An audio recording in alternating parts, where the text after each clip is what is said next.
This episode is sponsored by Frey's Flowers, a Western New York family-run flower farm and floral preservationist. They offer unique and one-of-a-kind pressed flowers in the shape of buffaloes. Every buffalo is handcrafted, and because they are made with flowers, each one has its own look and personality. You can get a hold of them on their website at phraseflowers.com. That's Frase flowers.com, or check them out on Facebook and Instagram. Bring more joy and color into your life with Phrase Flowers.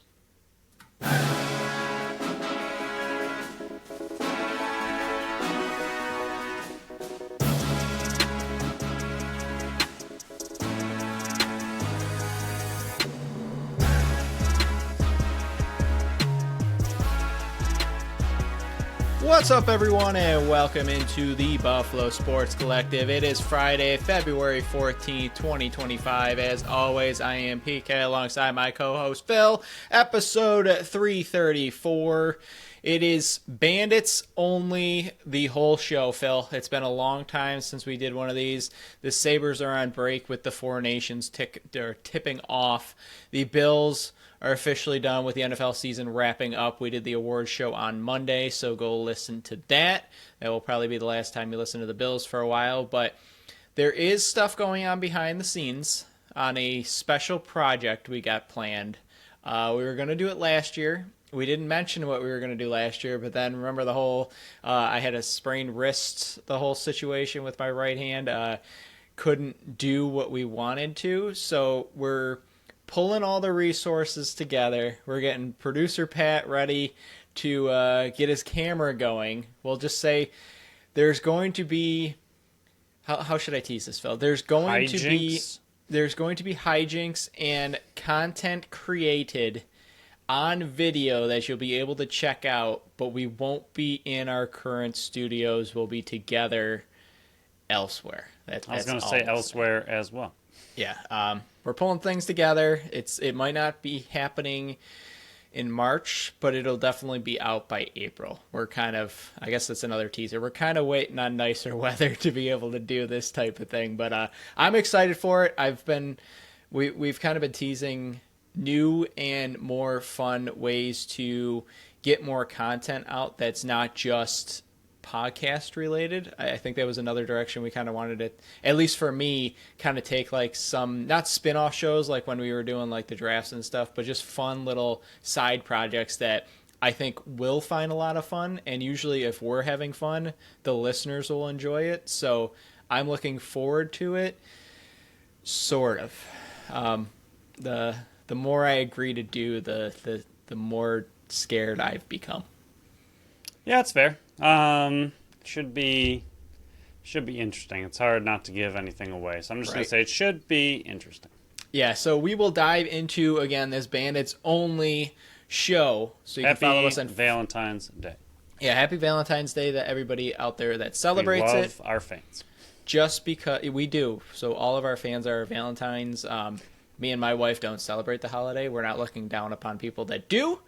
But that means I have an opening for Valentine's, and I will choose all of you out there that dedicate your Valentine's Day, whether you're driving elsewhere and just saying, sorry, the BSC boys are my Valentines for the year. You can just let your significant other or your Valentine or whoever it is that on Valentine's Day you have to listen to your Valentine, which is the BSC. Thank you for reminding me, Phil. I would have completely forgot this is Valentine's Day. That's one of the benefits of this holiday is I don't have to remember this because we don't recognize it here in the PK studio in the household. But if you do out there, happy Valentine's Day. Hug and love your Valentine. Remember, you can follow us on Facebook, Instagram, Threads, and TikTok at Buffalo Sports Collective, and on X and Blue Sky at Buffalo Sports Co. Don't forget to follow our channel wherever you listen to podcasts. Check out our website at buffalosportscollective.com.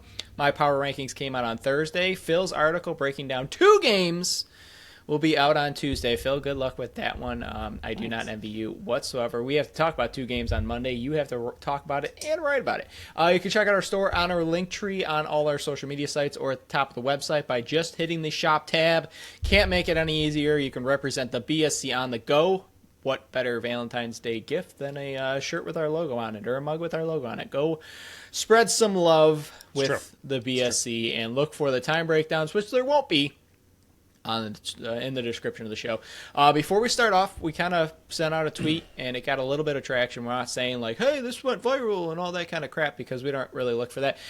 The biggest thing for us is, and a big reason why we started this podcast, is to spread awareness of this sport, to try to grow the game as little as we can, because the more eyes and ears that are on this sport, the better it is, whether it's the Buffalo Bandits or the 13 other teams that play across the NLL. If you watch summer ball, if you watch the PLL, whatever it is, as long as you're watching some lacrosse, you're doing a service to the sport and trying to grow the game itself. So with all the podcasts that have been coming out lately, we've been doing this. We're coming up on 4 years now, Phil.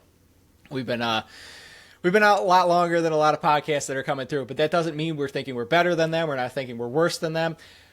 We are in the boat of, and we've said it multiple times, if you have a passion and you think you want to do it, it is a bit of a grind, but start a podcast. It's fun, especially if you got friends. Me and Phil are great friends. We do this twice a week, and we have yet to get sick of each other, which is a little shocking that you haven't gotten sick of me. But the moral of the story is, with all the new lacrosse podcasts coming out, you will never hear on our show talking negative towards any other lacrosse podcast, whether we think that they're competition, whatever you want to call it, or just another great podcast out there. We're going to support it as much as we can. We like their messages. We repost them every once in a while when they have a really nice post. Either way, you're never going to hear a negative comment on another podcast from us, because we believe in bringing more attention to the sport. So why would we down talk other podcasts? So that's just us saying like, hey, there's plenty of other lacrosse podcast out there. Whether you listen to us or one of the many, many other ones that are out there now, just listen to them, support them, help grow the sport, and try to get your friends and family involved in the sport as well, because there's no better way to gain more people into the lacrosse world than to show them this great, great sport. Because I've yet, and I hear many, many people say it, Phil, and I know I'm kind of on a tangent, I have never brought or heard of anybody bringing somebody to an NLL game that hasn't wanted to come back for more, just because of the environment and how amazing it is. And we are very lucky to be in Buffalo, where Bandit Land is just top tier. Yeah, I mean, anything that grows the game is beneficial to everybody. I mean, this sport is not hanging on by a thread by any means, but they just lost a team. It's a smaller league in general. I don't think any of this is news.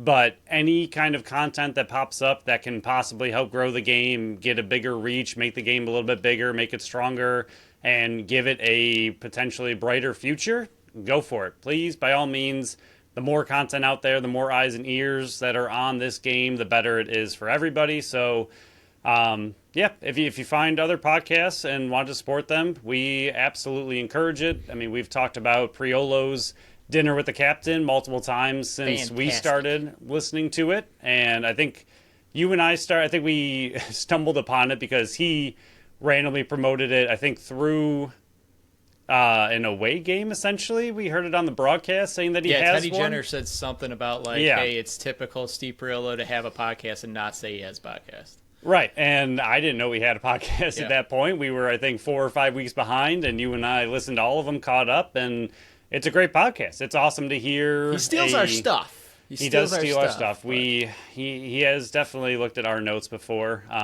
which is great insight for us that we are on the right track with a lot of our takes, because he has very similar takes. But no, it's awesome to hear an inside look. We don't get inside the locker room. We're not on the field, so it's really cool to hear him break down a lot of the different aspects of the game that we cannot do. So by all means, go listen to his show. Go listen to all the other NLL shows that are out there, new, old, whatever. Follow, listen, grow the game. It's all great for everybody. Yeah, the newest NLL one came out on Tuesday. I think they're still working on Apple. I don't think anybody realizes how slow Apple Podcasts work. That's why we uploaded them the day before, just because of how slow they are. I don't think they're up there, but that one with Mackie Jenner and Cooper Perkins, I loved episode 1. I think it's very well done. You got one with Christian Del Bianco, Tyler Pace, Tino Farah, and I know there's a 4th name on there as well. That one's coming out later. You got there's so many lacrosse podcasts out there. So if you prefer somebody else to us, it's gonna make us cry a little bit, but no matter what, as long as you're supporting and trying to promote this game in one way or another, that's all we really care about. Whether it's us or somebody else, just go support these small podcasts and the small people out there that are trying to grow the game, because that's all we're trying to do. But another way to grow the game is to watch this amazing games that are taking place with the Bandits this weekend. First doubleheader in two years, Phil. Besides playoffs, obviously. I keep having to remind myself they do have doubleheaders in the playoffs. But the first one is Friday in Mississauga, going to play Toronto. Second one this year. Buffalo's coming in 6-0. Toronto's coming in 3-6 after their late loss versus San Diego on their home turf last week. Kind of puts them further and further in the cellar. Buffalo can kind of not put them out of reach, but really put their season in massive jeopardy through 10 games, putting them to 3-7. But Buffalo's coming in first in the league. These numbers are kind of going to sound familiar later on in the show because we got 2 previews to go through. But Buffalo goals for 16. First in the league. Toronto is down at 13th. That's second from last. 9.89 a game. Goals against. Buffalo's averaging 9.5. That's first. Toronto 11, which is fifth. Their power plays are very similar. Buffalo's at 42%, down at tied for 10th. Toronto's 45%, tied for 7th. And then the penalty kill. They are both tied for 4 at 59%. But Buffalo, right now, they're 7-3 in the regular season. I do say 6-3 here, but they are 7-3. I forgot to update that one. But the last 3 years of 6-0 in the playoffs.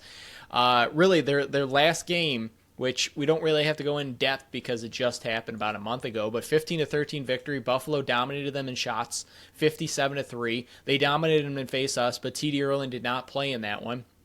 Buffalo was 2 for 5 on the power play. Toronto was 3 for 8. It was a back-and-forth game. Toronto led 13-12 with 5:31 to go, and then you remember Frazier's dive through the crease, beating Rose with 1:13 to go. Weiss with 30 seconds to go. Nice pass from Priolo. Nice fake over by Weiss to the burn, and then he beat Rose on that one. But this is I'm not saying it's a must-win for Buffalo, but to me it's a must-win for Toronto. Last time you faced Toronto, it was a must-win, and then they rattled off 3 after Buffalo's game. But this one's got a bunch of storylines, not just because it's Valentine's Day and it's the love loss that they keep promoting, but there's bad blood, and there's one team looking to stay perfect, and there's another team trying to save their season and try to stop the perfect streak. Yeah, I think the biggest thing, which no offense to everything you just went over, is the difference in personnel for Toronto. That's going to be the big storyline. The team that they are now is not the team that they were before. 100%. They have added quite a lot of talent due to health. They didn't do anything to acquire anybody, but they simply got healthy, and weird to hear owner, GM kind of bank on that at some point, that they would just do well enough when they got healthy. It's a lot. I was ready for an 0-5 start. Yeah. You could have done something to prevent the 0-5 start, but then whatever. No reason to. But T.D. Erlin, big one at the face-off dot. Time Schreiber, obviously one of, if not their best forward, but right now, not 100% sure if he is their best forward. We'll go over that in a little bit. And Harris also back on the defense and also in transition. He adds quite a bit of speed in transition to that game. To Snoo, coming out hot. He was already there last game, but his transition ability, especially in the last game they just played against San Diego, we had 2 transition goals, someone to look out for.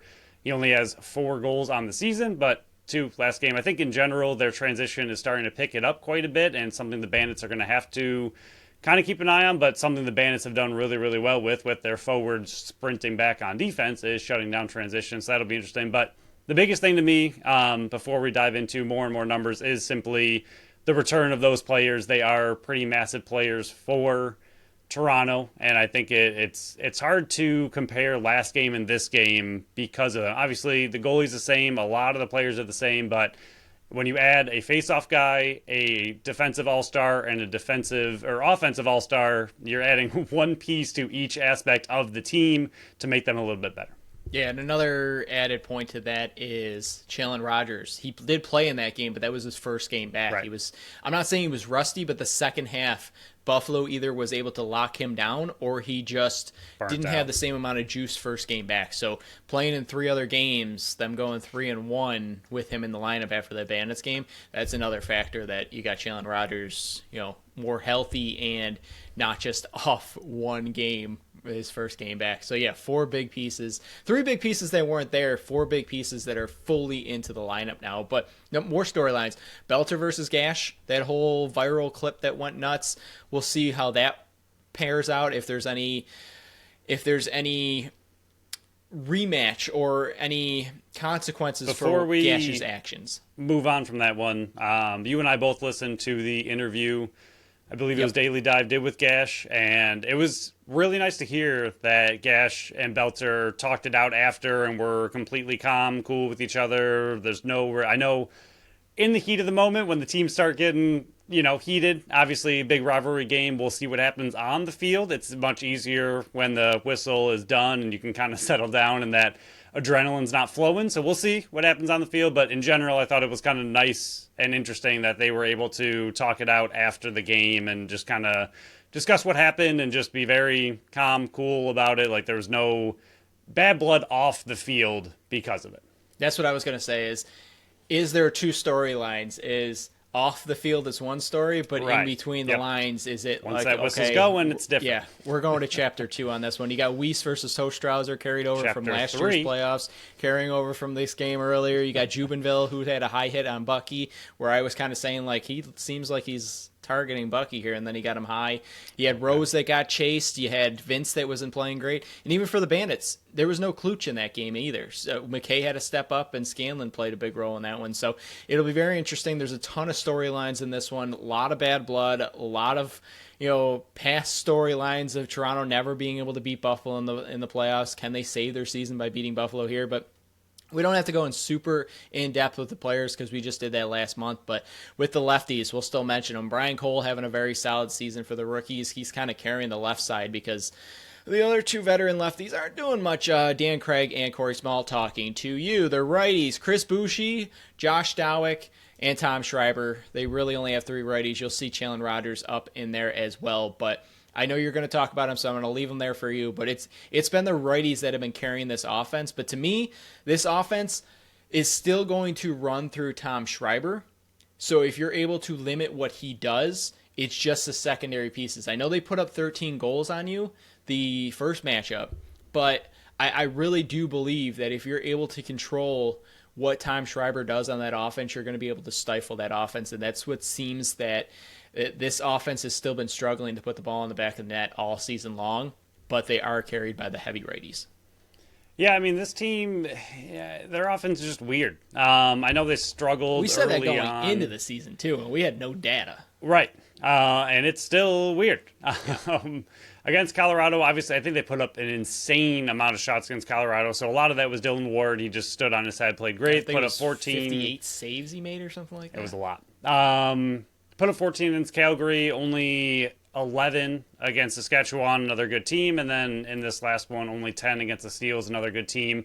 And out of the Seals game, 4 of those 10 goals were on the power play. So this offense is just, I don't know. None of them have more than 2 goals a game on average. 66 shots versus Colorado, sorry. That is a lot of shots. Dowick, to me, right now, might be their most lethal player. And I know Tom Schreiber came back. He's doing okay. He still has less than a goal a game as well, or less than 2 goals a game. Sorry, he's about a goal and a half a game. But like you said, 13 assists to go with that. So it does still run through him. He is still a threat. But right now, Dowick seems to be their main focal point on offense. I think they almost want you to believe it's Schreiber, and they want the focus to be on Schreiber. But I think Dowick and Bushi as well, but I think Dowick a lot is running through him. He's really having quite a breakout season this year, and he's doing a really good job breaking out with it. Their transition game's been better of late. But as a whole, I don't know. It's like other than Dawick, Bushi to me still hit or miss. Yes, he's having a great season. Not saying he's not, but like who scares you on this offense right now with how they are? Schreiber to me is not back. I think he's playing well. I think the offense, like you said, funneling through him, he's got more of the Dane Smith aspect to him where he's dishing it a lot, scoring here and there, but he's not really elite Tom Schreiber like we've seen in the past. So who on this offense scares you the most was my question. So it's less about who and it's more about whom. It's got to be if you let Dan Craig and Corey Small get going. And Small just had a hat trick in the last game, so exactly. So that would be my biggest concern. They're not shooting the ball well. I mean, if you're looking at the numbers, Bushi's shooting a little over 23, Dawick's close to 26, Schreiber's up at 19, but you got Corey Small down at a tick under 14%, and Dan Craig's a tick under 12%. You cannot let them two get going because Corey Small is one of those ones that if he scores one or two, he could be a threat to score 5 or 6. So if you're able to limit, the main goal is to limit what Tom Schreiber can do on the offense because then the offense, it can't run through him. But you definitely can't let Dan Craig and Corey Small get going because you don't want the secondary pieces like that to kind of kill you. If Bushi and Dawick are going crazy, that's fine. But if you're able to shut down the lefties and just have to force Matt Vince to go, okay, I know the majority of my shots here are going to come against the righties, it's setting up the defense and Matt Vince better to me. So it's less about the one individual, and it's more about shutting down it's more about shutting down the lefties and then just dealing with the righties, what they're able to do, because the righties to me are still going to put up their points. You just got to limit what they're doing. If you're able to shut down the whole left side of the field, I think that's their main goal to me. Good to move on. But we'll go over the defense and transition real quick. Again, names sound familiar. We play them. The team faces them. I hate saying we. I apologize.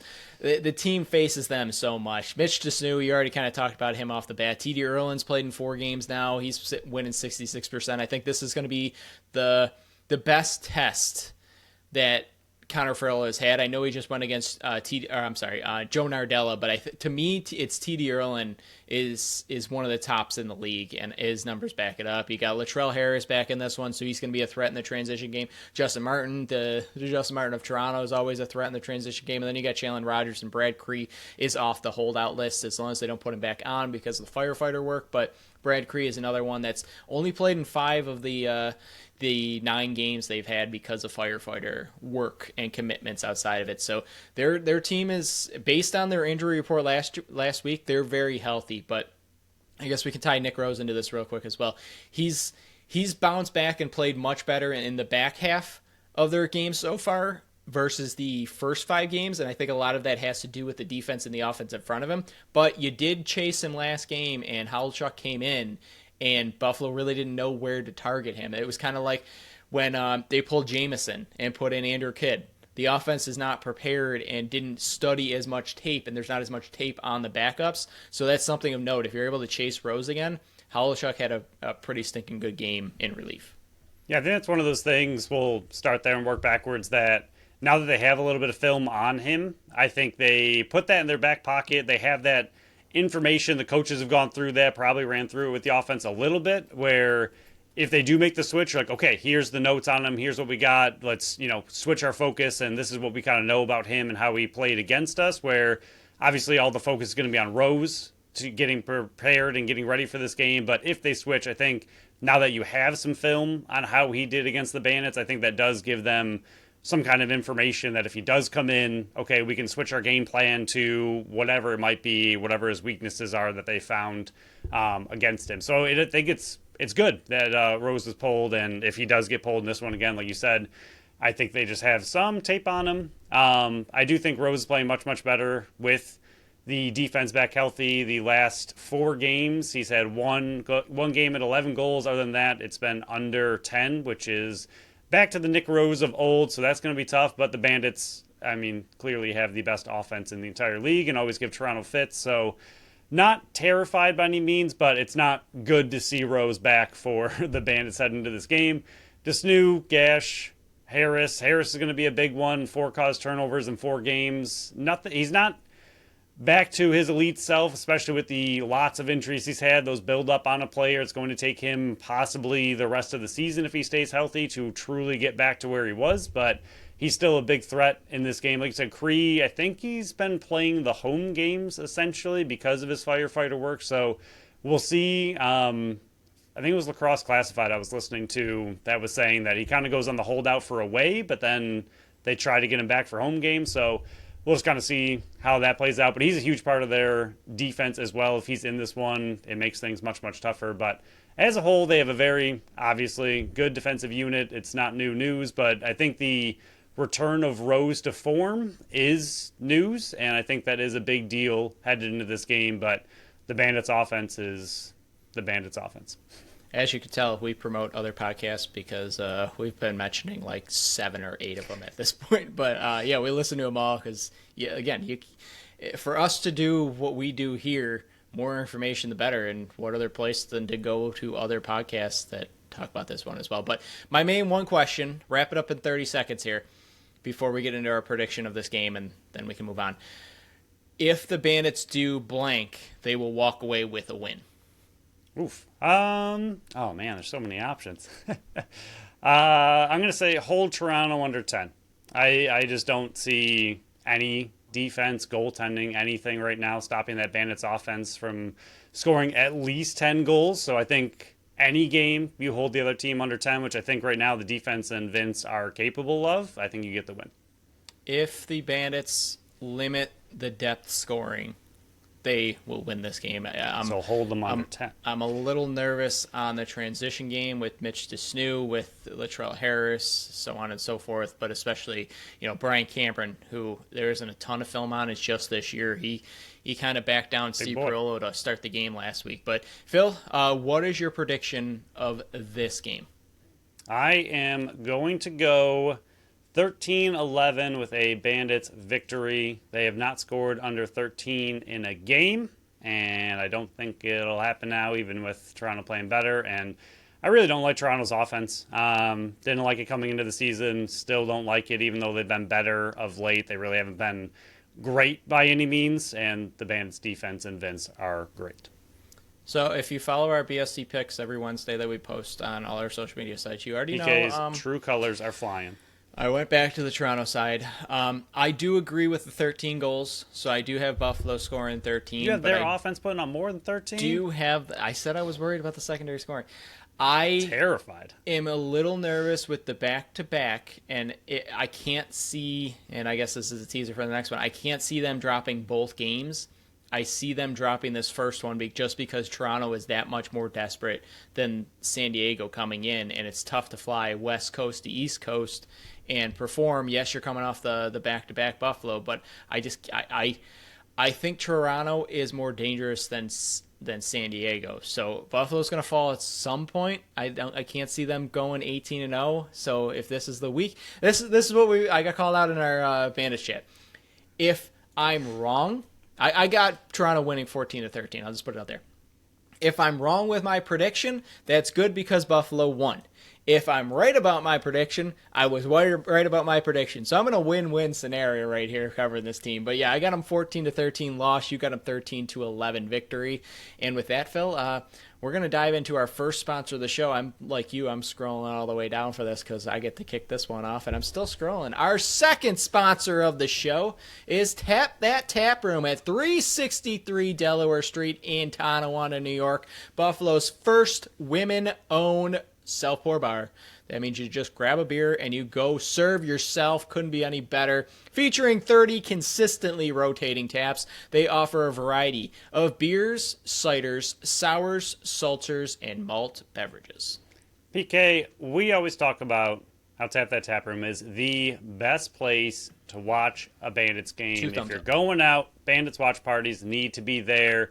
It's like you're headed to a friend's house, gathering with a bunch of other fellow Bandits fans. Sound is on, TVs are all on the Bandits game, and you're ready. Well, another thing we discovered that makes it even more like you're going to a friend's house, you can bring your own food, bring your own snacks, grab a card, grab some beer from the beer wall or whatever you want to drink, sit down with your own food, grab some drinks, and watch the game.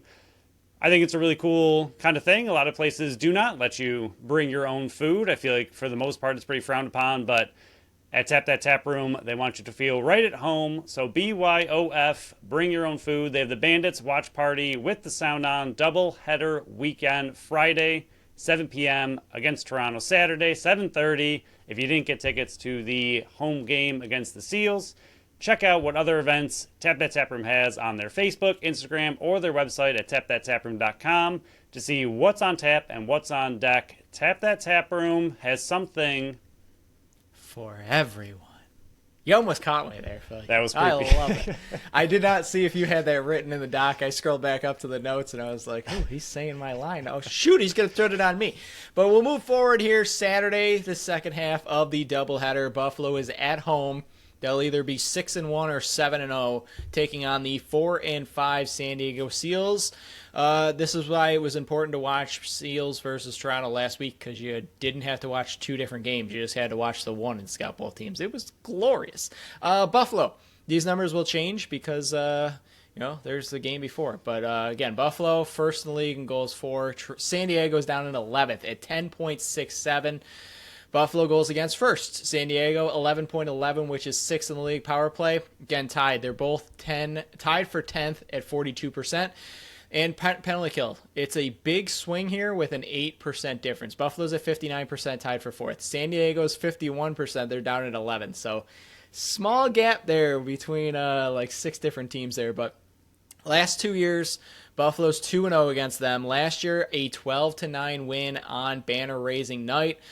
But a lot has changed since San Diego last came to Buffalo here. And I was like, wait a minute. The unified standings, why is San Diego coming here? And then I was like, oh, the team's going to San Diego in a couple weeks. That makes sense. But it was 3-3 after one. San Diego actually led 6-5 at half. And Buffalo was down 7-5, 30 seconds into the third.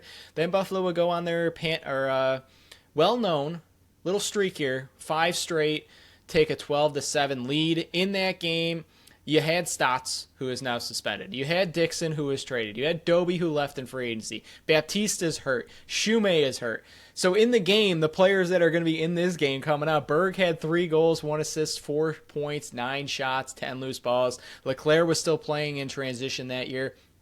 Jackson only had 1 assist, and O'Reilly had 34 or 49 saves. For the Bandits, Nanico went 1-1-2, Kluch 1-1-2, McKay 1-1-2. He was still playing transition. Weiss had 3 assists, Byrne 4 goals, 3 assists, 7 points on 11 shots. Bucky had 2 goals. Smith, this was the start of one of the trends of last year where, okay, he's shooting the ball, and the ball's not going in the back of the net. And we were in one of the end of the game press conferences, and JT's saying, I just told him to keep shooting. I think he's gripping his stick too hard. Just keep shooting. It's going to go in. And Frazier, 1 goal. Vince, 37 to 46 shots. The other one was I think it was St. Patrick's Day party at your house. And I wanted to go home, and nobody wanted to go home, and it was the late game, and we're watching, and it's a 7-6 victory in overtime. So the finish was great, but man, that game was a little. If you like goals, it was boring. Buffalo 1-0 after 1. San Diego would shut them out the rest of the half, 3-1. They were down 5-2 early in the third. Kluch tied it with 6 minutes or 6. He tied it at 6 midway through the fourth, and then Priolo 52 seconds in overtime. Nanakoke and Frazier didn't play in this one, but Kluch had 3 points. Byrne had 3 goals. Smith had 5 total points. Vince 49 to 51 saves. And again, really, this was back when Frank Scigliano was still on the team. Berg had 1 assist in this one. Leclerc, again, was still in transition. So you can only use past history so much, and it seems to be it's pretty much just Berg.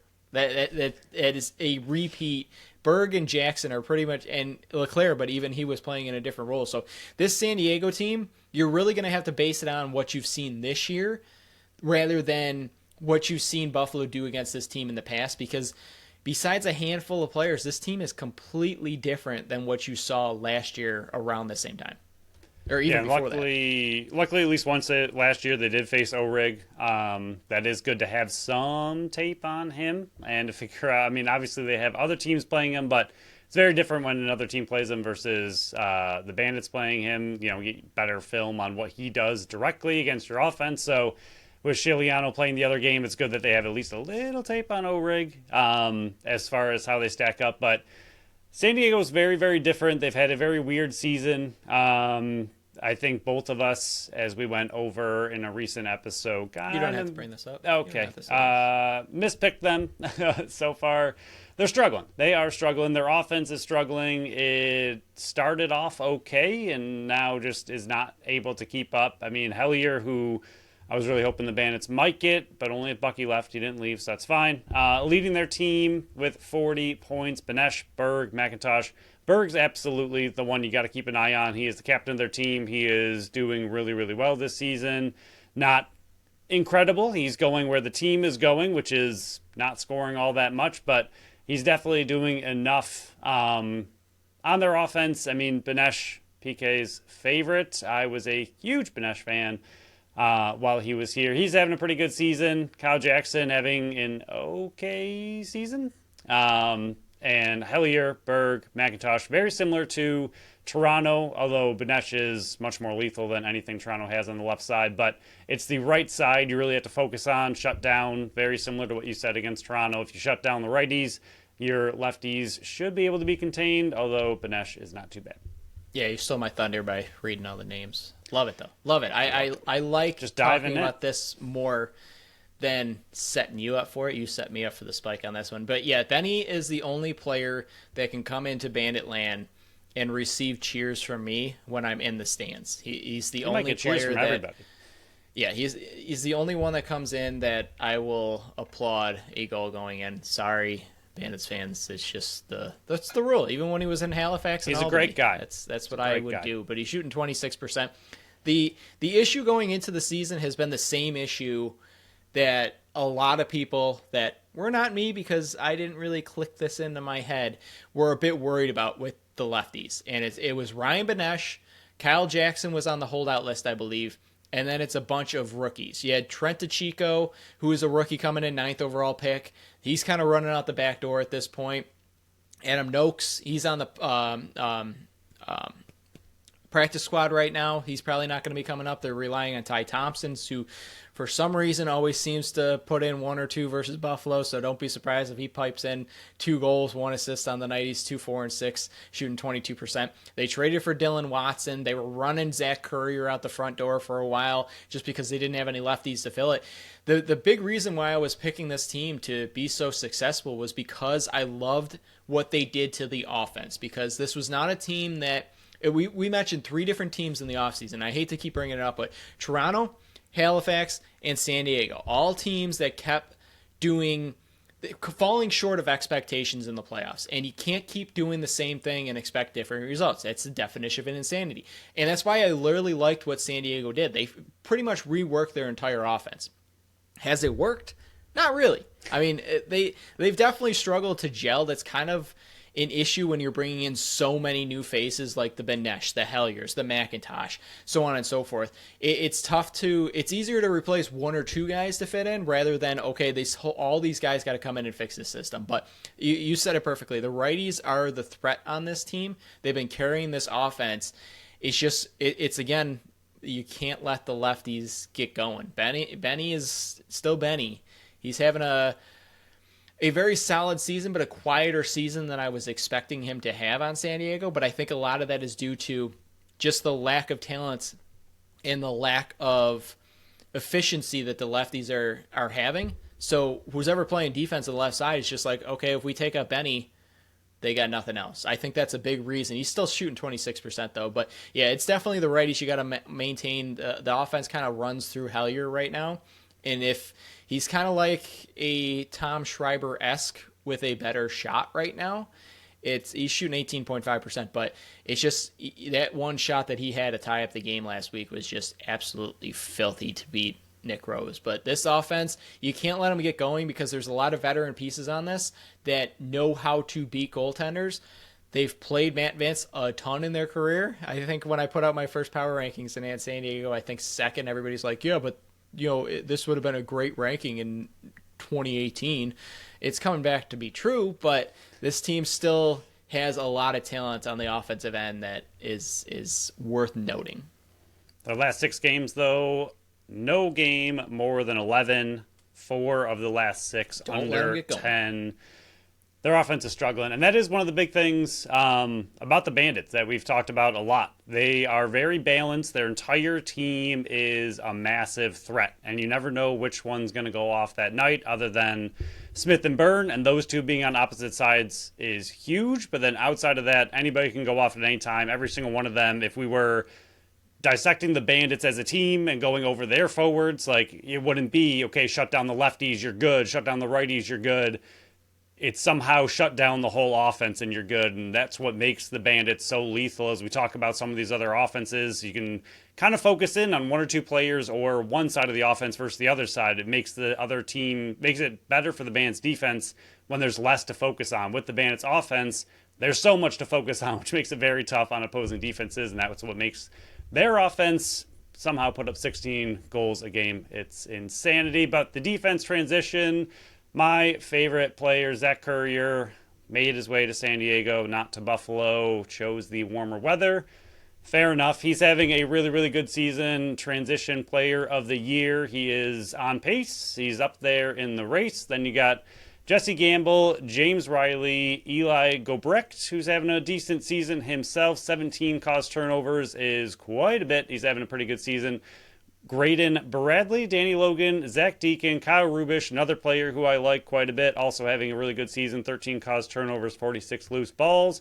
Cam Holding not having too bad of a season, and Matthew Wright having an okay season himself. Zach Currier, though, is the highlight of their bringing in my opinion, of their offseason acquisitions. Yes, some of these other players are really big, but he is one of the best in the game. He's proving it again, and Kyle Rubish is having a really solid season.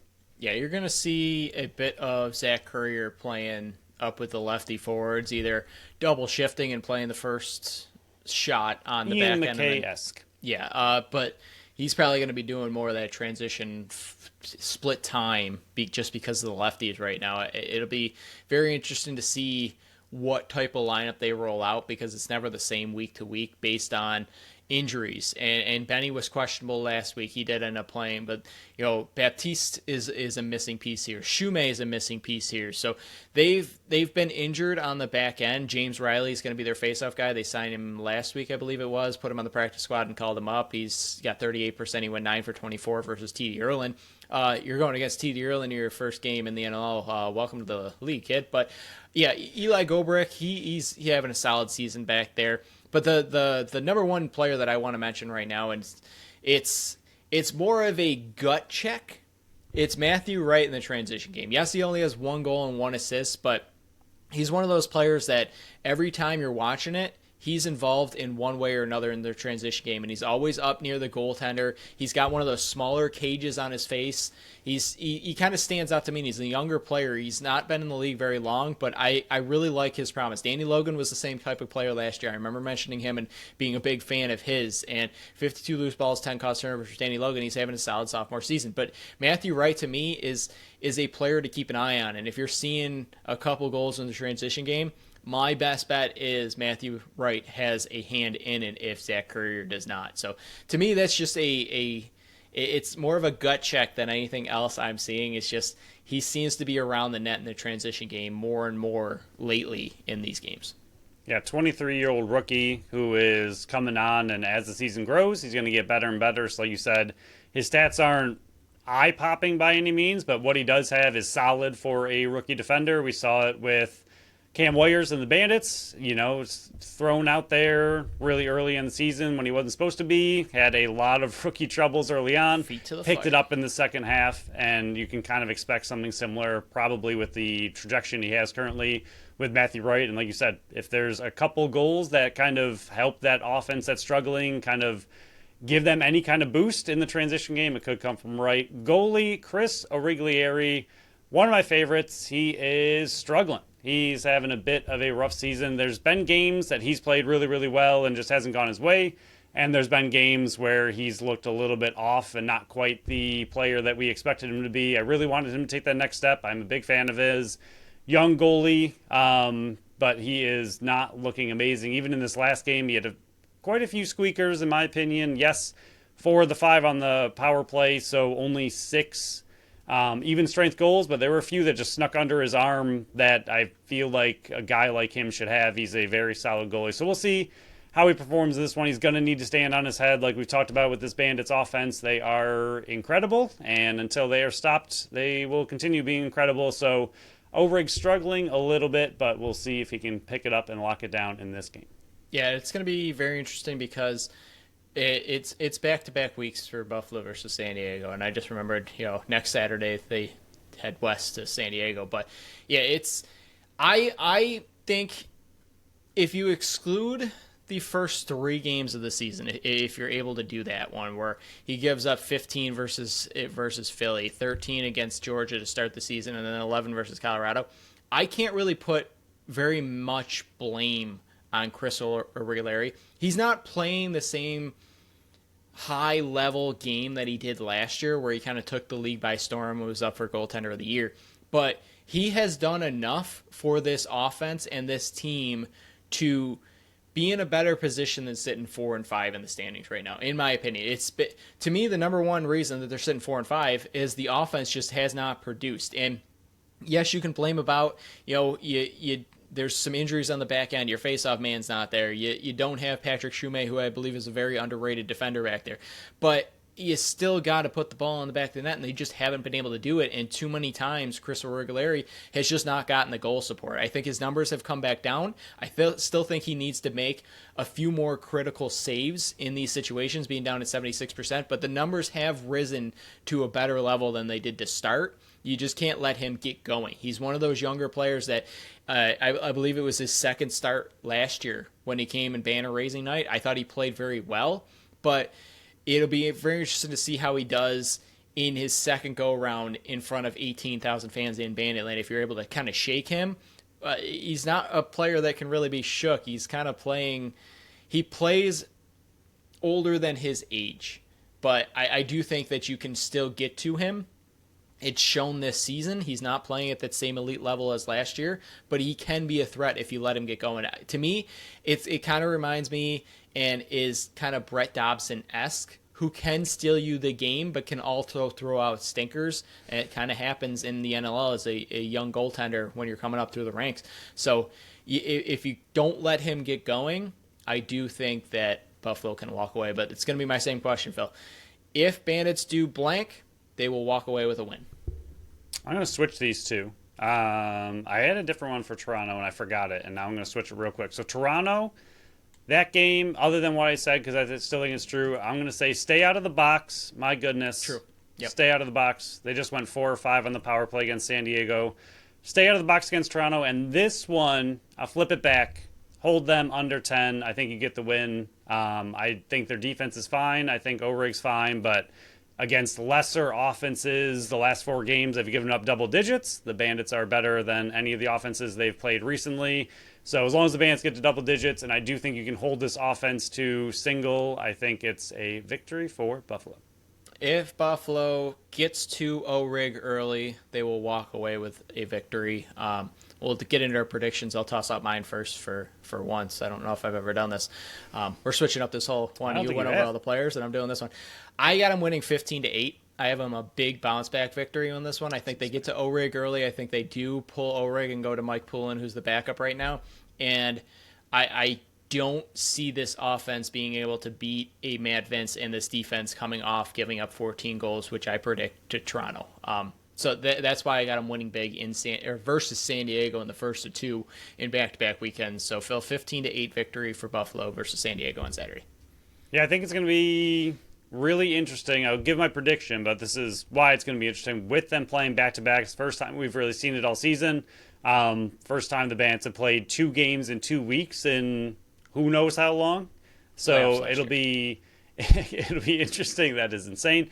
It'll be interesting to see how they handle the exhaustion. Yes, they're going from, just north of the border back home. It's not that far of a travel. For San Diego, it's a much bigger travel, so we'll see how that affects it as well. But we'll see how the Bandits do in the second half of that game. If they come out hot, like you said, get to O'Reilly early, hopefully they can kind of not coast, but if they do start to feel the exhaustion of back-to-back games at the end of that game, hopefully they built a big enough lead. I am going to give San Diego a little bit better offense just because We'll see how exhausted the Bandits are. I'm going to give them 11, but I will stick with your 15 for the Bandits. I think their offense is just lethal, and they're hard to stop even on a back-to-back.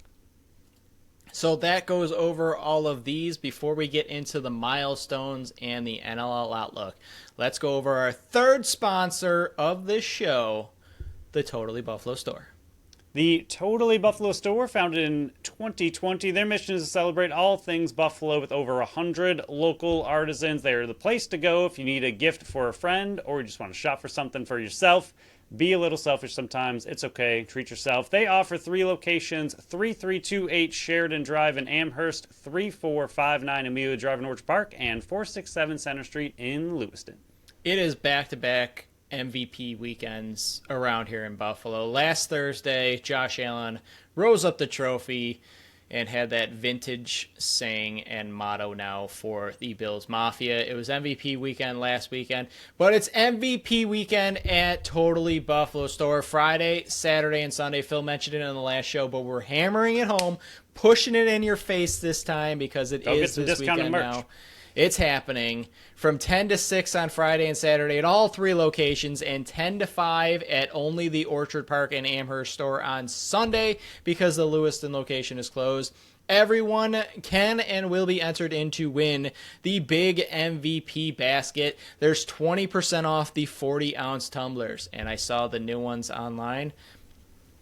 Chef's kiss. 20% off all Valentine's and AFC East champ gear, and 40% off the whole clearance rack. Phil, I don't know about you, but anytime I go shopping, the first place I go is the clearance rack. And when you get 40% off already clearance racks, whew, big time go there.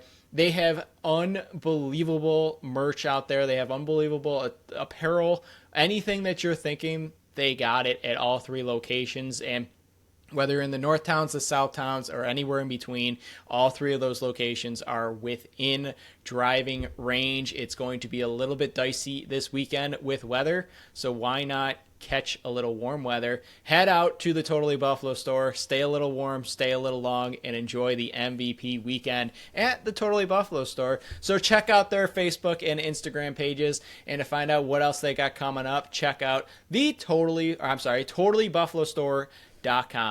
Phil, it's everybody's favorite time of the show on all our previews.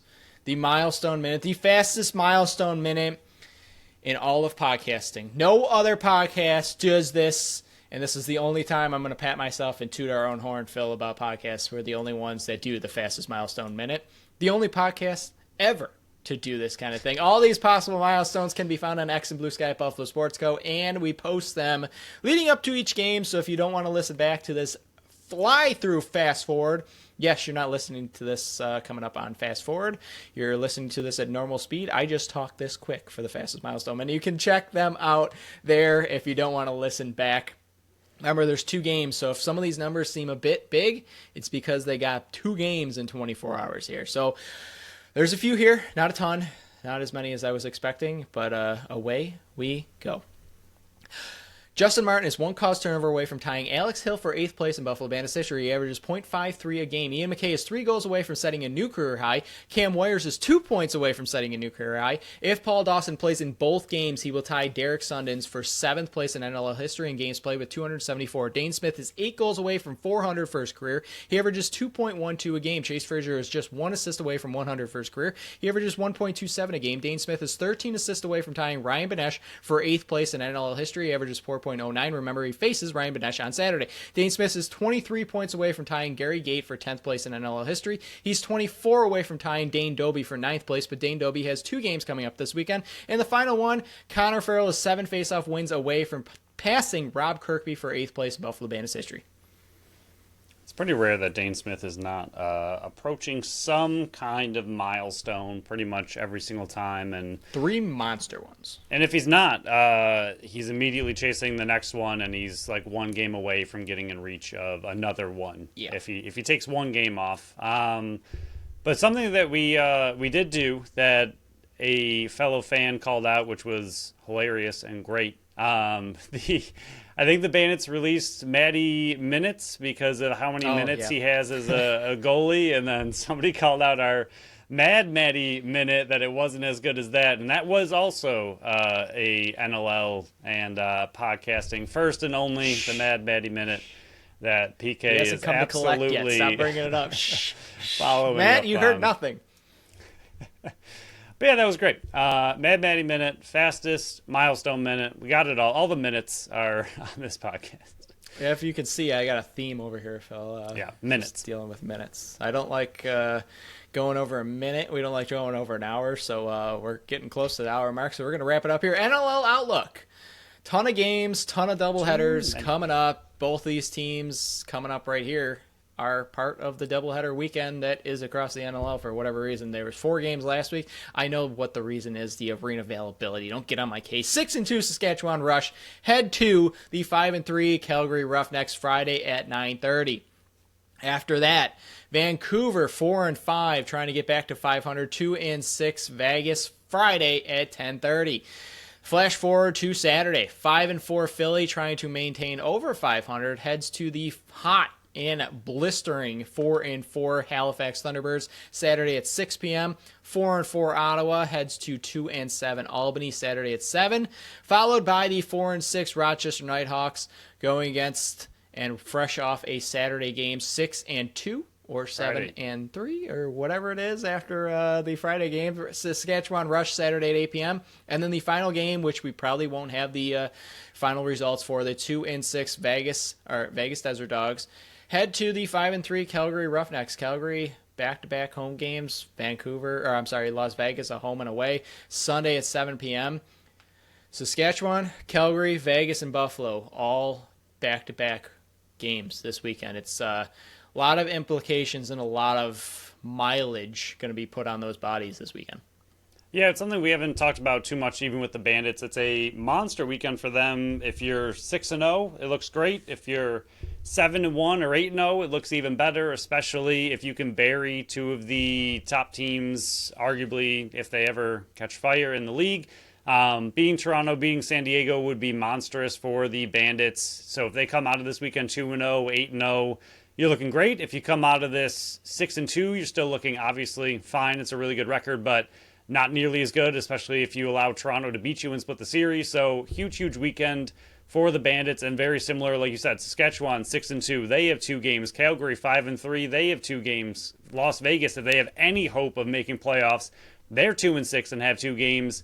It's a huge weekend for a lot of these 2-game teams, especially the top of the standings between Buffalo, Saskatchewan, and Calgary. It could go a lot of different ways. Could end up the standings could get very jumbled once again. Not that it already isn't, but we could see Vegas completely out almost. We could see the Rush lose twice. We could see Calgary split it. Who knows? It's going to be a very interesting weekend. Then you have struggling teams like Ottawa and Albany facing each other. Philly, who had started really hot, trying to get back at it. Halifax, like you mentioned, started a little slow, getting hot. Pretty big weekend. A lot of doubleheaders that mean a lot to not only the league, but also Buffalo. Yeah, you got 3 6-win teams, you got 3 5-win teams, and 5 4-win teams. And it's very jumbled right in the middle here. You kind of got Buffalo leading the pack, but like you said, if they somehow drop 2, which I'm not expecting and I didn't predict, and you get Saskatchewan, who wins both, they're sitting atop of the standings at 8-2, and Buffalo's down in second at 6-0. That's how big this weekend is. You got a bunch of teams that could fall out of it. If Vegas loses both and they fall to 2-8, they could be looking to sell. If Albany falls to 2-8, they could be looking to sell. Toronto falls to 3-7. Rochester, if they fall to 4-7, if you end up with 7 losses, there's 18 games. That means you can max out at 11 wins, and that means you got to get hot. So there's a lot of teams that are right on the cusp that if they do not win this weekend, their season is on life support. It's not fully over until you're officially eliminated, as we saw last year with Rochester, where there was like 127 possibilities and only 3 ways they could get in, and they snuck in. So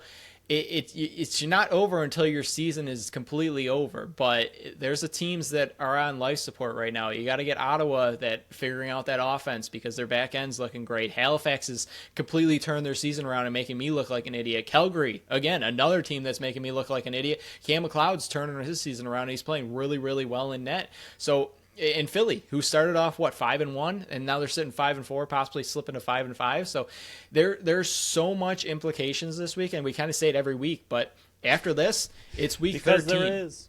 Yeah, it's week 13. I can't believe how unified incredible standings. Yeah, I was just gonna say I can't believe how amazing one change can make in a league and just make it that much more just appealing for your eyes. But yeah, there's a ton of NLL action. If you're not sticking and glued to the screen for the Buffalo Bandits after their game on Friday, you're gonna already be home or, like I said, at That Tap Room. Just have them change the channel and turn on some of those other games because NLL action is fantastic. But Phil, it was a Buffalo Bandits only centered podcast.